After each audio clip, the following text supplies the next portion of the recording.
तीसरे अध्याय में भगवान का जन्म हुआ है। इसलिए ज्यादा समय न लेते हुए ध्यान देते हुए 5वें स्कंद में जड़ भरत की कथा है। जड़ भरत की कथा हम लोगों को यह संदेश देती है, हर व्यक्ति को अपने जीवन काल में अंत को सुधार लेना चाहिए। अंतिम समय यह सुधर गया तो मनुष्य का परम कल्याण हो जाता है। अंतिम समय इसलिए साधु सन्यासी ऋषि मुनि साहब कंदराओं में चले जाते हैं। जड़ भरत जी भी जंगल में गए, कुटिया बनाकर एकांतवास किया। लेकिन एक दिन नदी में स्नान कर रहे थे, उसी समय एक मृगी सिंह की गर्जना सुनने के बाद उसका प्रसव हो जाता है। मृग का शावक इनके हाथ में आ जाता है। छोटे से शावक में इनकी आसक्ति हो गई। ले आए अपनी कुटिया में, उसको खिलाना पिलाना नहलाना धुलाना, जैसे आजकल कुत्ता पालने का समय चला है, उसको नहलाना धुलाना उठाना बैठाना। गाय नहीं पालेंगे कि गाय पालने के कम से कम उसकी सेवा करें। गाय के गोबर तुम्हारे धर्म शास्त्रों में लिखा गया है, कुत्ता घर में प्रवेश कर जाता है, रसोइया देख देता है तो उसके पितर नरक चले जाते हैं। लेकिन ऐसे हमारे यहाँ विडंबनाएं हैं, शास्त्रों का लोगों के पास अध्ययन नहीं है, जान नहीं पाते हैं। मृग शावक में इनकी आसक्ति हो गई। अंत समय में प्राणांत हुआ है तो मृग योनि में गए। जिसमें आपकी आसक्ति होगी उसी योनि में जाएंगे। अंते यामति सागति, अंत में जैसे जैसे बड़ी सुंदर चर्चा इस समय भागवत के परम विद्वान माने जाते हैं आचार्य श्री श्याम सुंदर पांडे जी, जिनका पराशर गोत्र है, पराशर के नाम से विख्यात है। बड़ी सुंदर बात इस पे कहा करते हैं कि जैसे एक देवी जी खूब बढ़िया ब्यूटी पार्लर में 2 घंटा खूब श्रृंगार किया, ट्रेन छूट जाए, श्रृंगार करते करते ट्रेन छूट जाए, गाड़ी छूट जाए, लेकिन श्रृंगार न छूटे पाए। बड़ी समस्याएं स्त्रियों में। 2 घंटा ब्यूटी पार्लर में श्रृंगार किया, तब फोटोग्राफर के पास जेठ की दोपहरिया में फोटो खिंचाने के लिए चली। और जब चली तो जब सूर्य भगवान की ऐसी कृपा हुई, जितना मेकअप था सब पसीना में बह गया। फोटोग्राफर के पास पहुंची, कहा फोटो खींचो। उसने कहा एक काम करो देवी, थोड़ा श्रृंगार कर लो। कहा तुम बेवकूफ हो क्या, 2 घंटा में ब्यूटी पार्लर से आ रहे हो, आप भी कह रहे हो श्रृंगार कर लो, तुम फोटो खींचो। और जब फोटो खींच दिया तो उनका चेहरा चुड़ैल जैसा आया। कहा अरे महाराज,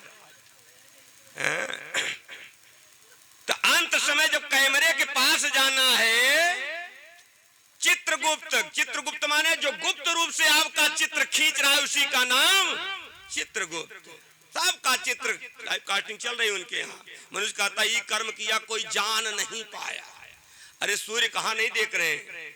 हमारे धर्मशास्त्रों में लिखा गया है जब हम प्रत्यक्ष देवताओं की पूजा करते हैं तो अप्रत्यक्ष देवता हमारे ऊपर प्रसन्न होते हैं। लोग कहते हैं 33 कोटि देवता है, मैंने दर्शन नहीं किया, दर्शन कोई नहीं कर पाया।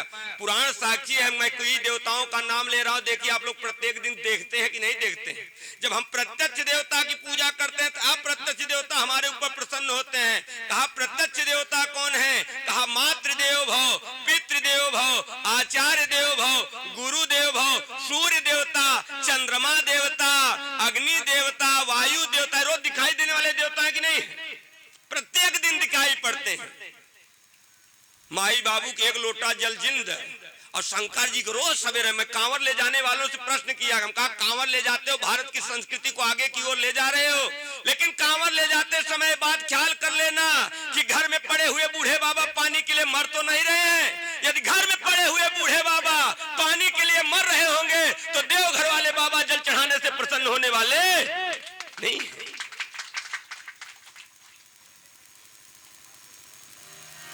जब हम प्रत्यक्ष देवताओं की पूजा करते हैं तो अप्रत्यक्ष देवता हमारी प्रसन्न होते हैं। मृग योनि में चले गए भरत जी, लेकिन ध्यान उनका बना रहा। मृग योनि के बाद पुनः ब्राह्मण कुल में इनका जन्म पड़ा, फिर नाम इनका भरत पड़ा। इन्होंने विचार किया कि मैं अब मौन ही धारण करूंगा। मौन ही धारण किए, लोगों ने इनका नाम जड़ भरत रखा। जड़ भरत के नाम से विख्यात हुए। परिवार वालों ने इनको निकाल दिया। अभी जब घर में कोई काम धंधा नहीं करता है, राशन ज्यादा लेने लगे। हमारे जौनपुर के गौरव अढ़ैया बाबा को लोगों ने घर से निकाल दिया। राशन ज्यादा लेते थे, 2.5 किलो भोजन लेते थे और काम 1 पैसा नहीं करते थे। तो घर वाले उनको निकाल दिए। निकाल दिए तो संतों से उनकी मेल जोल हो गई।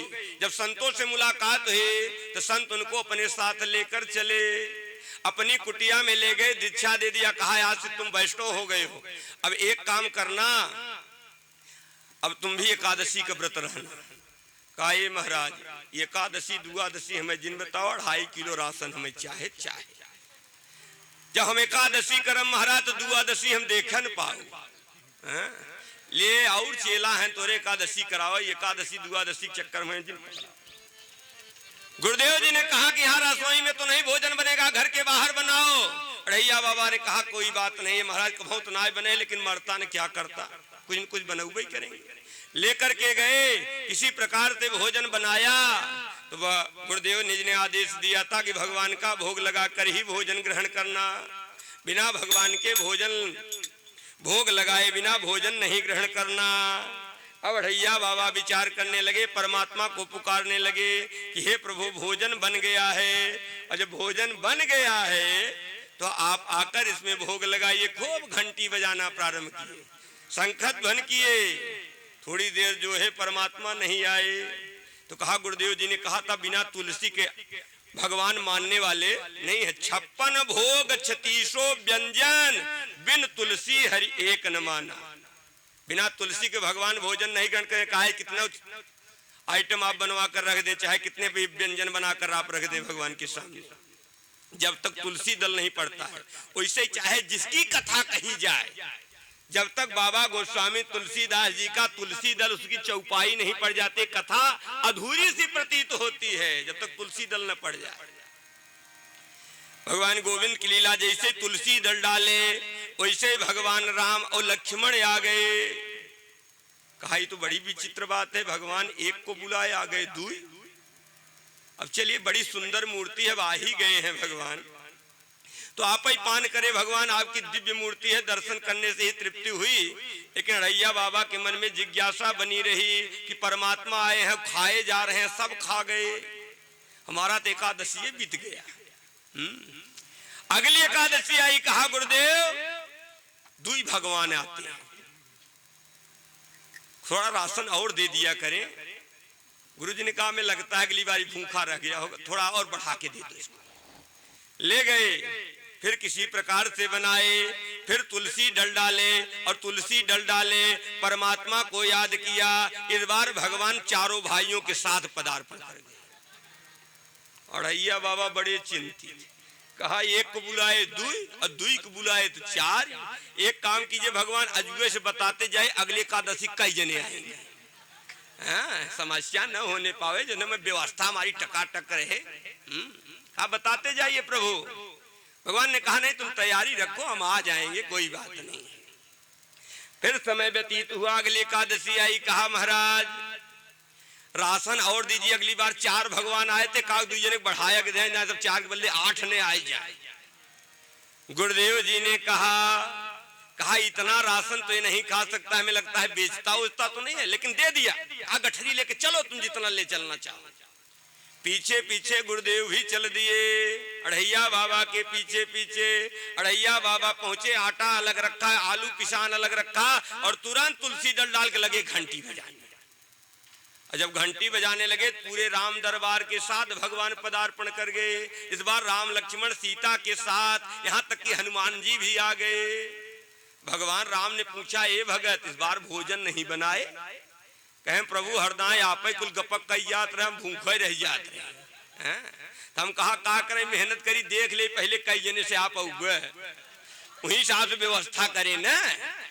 अभी जरूरी थोड़ा ही है कि आज 10 श्रोता है, कल 10 ही आएंगे, कल 50 भी हो सकते हैं। व्यवस्था बढ़िया से होनी चाहिए, जलपान सिटौरा की व्यवस्था बढ़िया से होनी चाहिए। तो हे प्रभु एक कृपा आप किए हैं, बांदर को भी लेते आए, लकड़ी उकड़ी तोड़ के ले आएगा, और माता सीता को भी ले आए हैं। रसोइया भोजन में आप खाइए, हम भी खाएंगे आपके साथ। बढ़िया बने हैं रसोइया। फिर माँ जगत जननी राजराजेश्वरी भगवती ने, सीता ने सबको तृप्त किया है। जब कहा कि ये गुरुदेव देखिए इतने भगवान आए हैं, गुरुजी ने देखा, कहा मुझको तो नहीं दिखाई पड़ रहे हैं। आज शिष्य के कारण गुरुदेव को भी भगवान के साक्षात्कार हुए।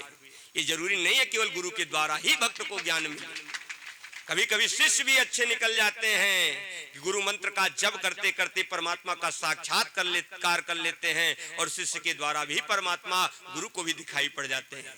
कहा गुरुदेव जी को दर्शन दीजिए, कहा इनका अंतःकरण निर्मल नहीं है, कहा इनका अंतःकरण निर्मल नहीं है, फिर भी गुरुदेव जी की कृपा से मैंने आपको प्राप्त किया है। भगवान की लीला हुई, भगवान ने गुरुदेव जी को दर्शन किया। कहने का तात्पर्य जड़ भरत नाम पड़ गया, हमेशा कोई कार्य नहीं करते थे। घर वालों ने निकाल दिया पालकी से, रघुगण जा रहे थे, पालकी में एक कहार बीमार पड़ गया, इनको मोटा तगड़ा देखे तो ले गए पालकी में लगा दिया। कहा चलिए महाराज, अभी तो ठहरे ब्राह्मण नीचे देखते हुए चलते थे, अब नीचे देखते कहीं चींटी दिखा जाए, कहीं चींटा दिखा जाए तो उछल पड़ते थे, पैर से न दब जाए। अब जब उछल जाते थे तो राजा पालकी में बैठे थे, इधर से उधर गिर जाते थे। तो बड़े जोर से पूछा कि तुम कौन हो? कुछ नहीं बोले भरत जी, मौन धारण किए। पालकी से देखा तो इनके शरीर पर यज्ञोपवीत पड़ा हुआ था। तुरंत राजा कूद पड़े पालकी से, कहा कहां रो, क्या कर रहे हो? ब्राह्मण से मेरी पालकी ढुआ रहे हो? तुमको ज्ञान नहीं है। आज भी हमारे समाज में ऐसी विकृति फैल गई है कि ब्राह्मणों को लोग नौकर बनाकर रखना चाह रहे हैं। अभी विवाह शादी पड़ जाए तो ये नहीं कहते हैं गुरुदेव जी आइए, ऐसा लगता है कि जैसे नौकर होकर सरे के। कहा गुरु तो है, कह रहे 9 बजे आइए, 10 बजे होता है। भगवान की लीला नौकर समझना प्रारंभ कर दिए हैं। इसीलिए समाज में आज विकृति फैलती जा रही है। यदि ब्राह्मणों का सम्मान होगा, ब्राह्मणों का आदर भाव होगा, तभी समाज में अच्छे धर्म की स्थापना होगी, समाज विकसित होगा और समाज में सुमति होगी। आज सुमति नहीं हो रही है, भाई भाई से मेल नहीं कर रहा है, और जो सुमति नहीं होगी तो संपत्ति आने वाली नहीं है। कहा जहां सुमत संपत्ति नाना, जहां कुमत विपत्ति निधाना। सुमत चाहते हो तो ब्राह्मणों का सम्मान करना चाहिए। बहुत उपदेश दिया है कि अभी तक मैं नहीं जान पाया कि मैं हूं कौन। यही जानने के लिए तो धरती पर विचरण कर भगवान के धाम की ओर गमन किए हैं। यहीं पर पंचम स्कंद समाप्त होता है। प्रेम तुलानंद कंद भगवान की। आइए हम आप खष्टम स्कंद में प्रवेश करते हैं। खष्टम